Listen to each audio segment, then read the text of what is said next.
Hello, and welcome to Unit 3, Organizations and Patterns in Life. You've made it. Congratulations. You're no longer studying ecology. We're now looking at Learning Target 3.1, which is all about the cell theory, cell types, cell organelles, and the levels of organization.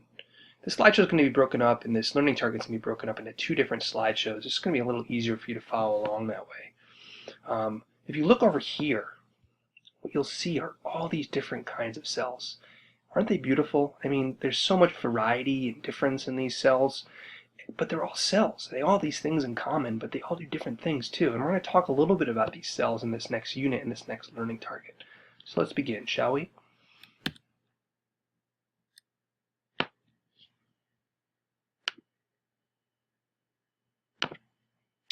So I just want to read this to you because it's really important to understand how we got to this point where we know so much about cells.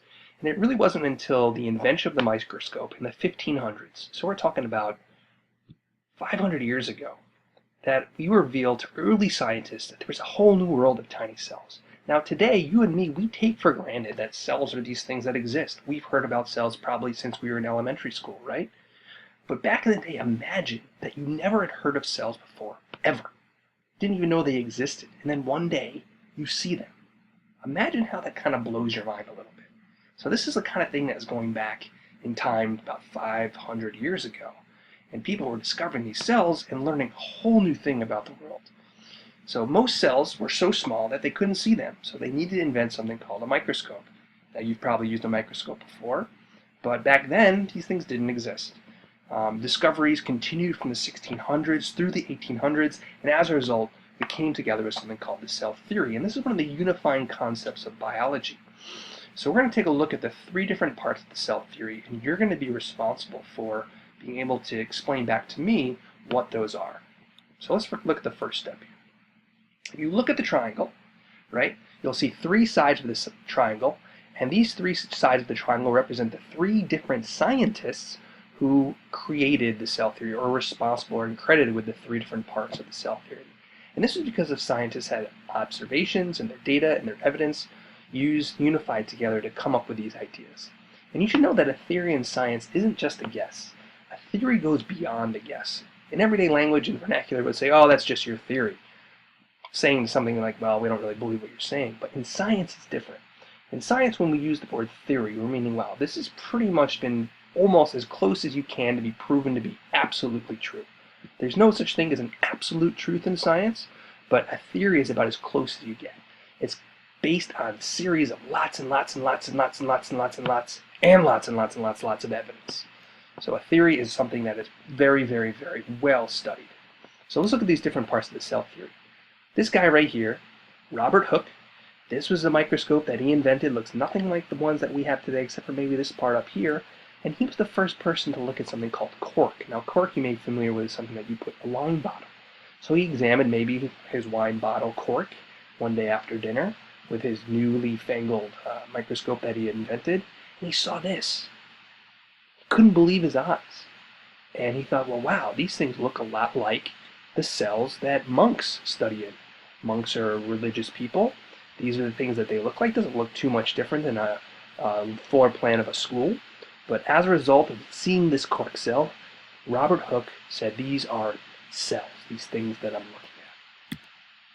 Then came along this guy, his name was Anton von Leeuwenhoek. Not Hooke, but Leeuwenhoek. I think he may have been German. He's called the father of microscopy.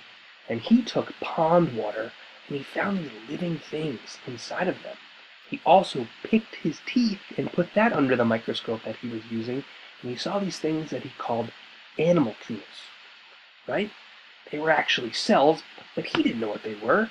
It blew his mind, and because of his work, we credit him with really becoming the first person to seriously examine cells under a microscope. The next guy to come along was Matthias Schleiden, also German.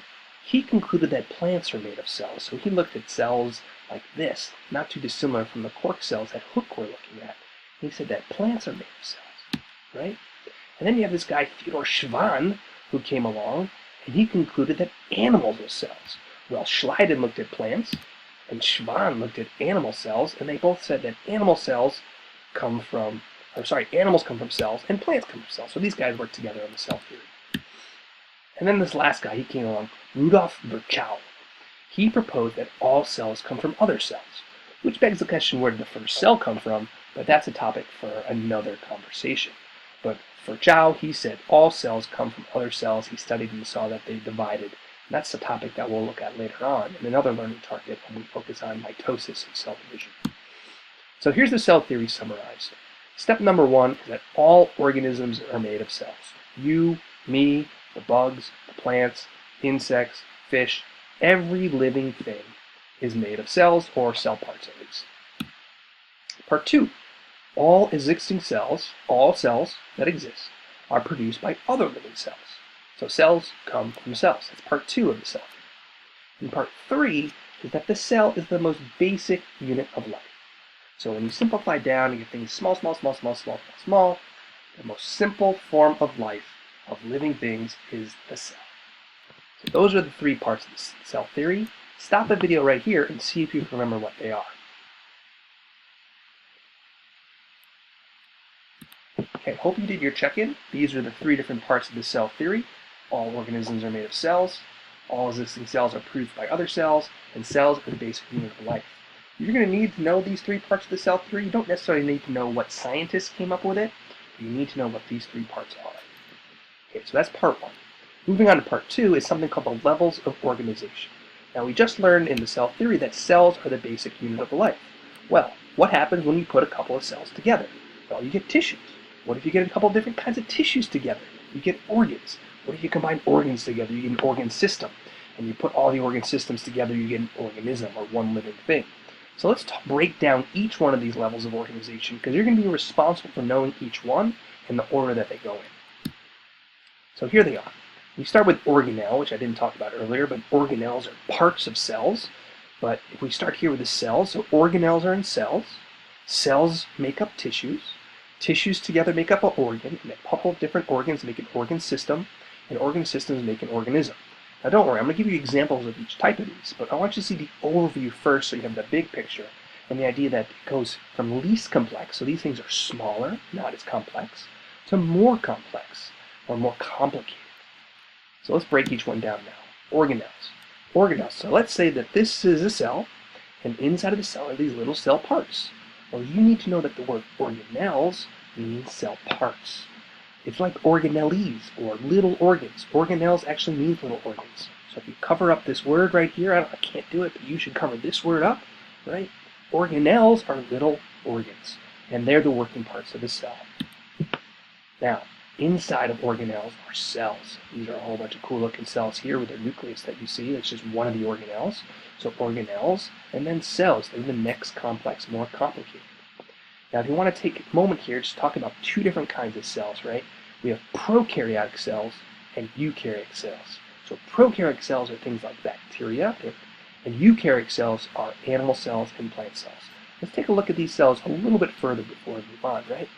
Prokaryotic cells are really small, and they're not as complex, right? They have a circle of DNA in here, but they don't have all these different organelles. Now, eukaryotic cells, you should practice saying prokaryotic and eukaryotic, by the way, are a little bit larger, and they have organelles, so they're more complex, right? So I just wanted to take a moment to tell you about the 2 types of cells before we move on in the levels of organization, because you should know the difference between a prokaryotic and eukaryotic cell. Maybe stop right here and take a note. All right. So there's also a couple different cell types, because cells are specialized. Not every cell does the same thing. And we'll learn about how cells are specialized in a later learning target. But for now, know that there's different types of cells, and there's prokaryotes and eukaryotes. These are the 4 types of tissues now. So we have organelles, cells, and when you put cells together, you make tissues. And tissues are a large grouping of cells that perform a similar function. So we have connective tissue, epithelial tissue, muscle tissue, and nervous tissue as the 4 main types of tissues made of different types of cells. So you take a bunch of cells, you put them together, and you get tissues, basically. Next, if you take a bunch of tissues and put them together, you get organs. So if you combine these 4 different types of tissues in some different way or form, you can get an organ. And examples of organs are things like kidneys that filter your urine, or blood, I should say. Liver, your lungs allow oxygen in and carbon dioxide out. Your stomach breaks down food and absorbs protein. Your brain, the control center of your body. Heart pumps your blood and forces blood through your circulatory system. So we have organelles that are inside cells. Cells, put them together, you make up tissues. A bunch of different types of tissues together makes an organ. Let's move on. These are the levels of organization, remember. Next, organ system. So you take a bunch of organs, you put them together, and they work together in the same to form common function. You get an organ system. Skeletal, integumentary, reproductive, urinary, respiratory, digestive, lymphatic, endocrine, circulatory, nervous, muscular. All different types of organ systems. You should probably know what they are by now, but we're going to learn about that later in the year. Just know the levels of organization go from simple to complex: organelle, cells, tissues, organ systems. And finally, organism. So you put a bunch of organ systems together, and you get an organism, which is any living thing. One living thing is an organism. Humans, obviously, are an organism. A mouse, zebrafish, yeast, fruit fly, a roundworm, a mustard plant, a frog are all different types of organisms. You may be wondering what these words are in italics under here. Well, this is the genus and the species, or the Latin name of this organism. So that's what we have, the levels of organization. Organelle, cell, tissue, organ system, organism. You got to know them in that order, either from smallest to largest or vice versa, from largest to smallest. So let's check in real quick.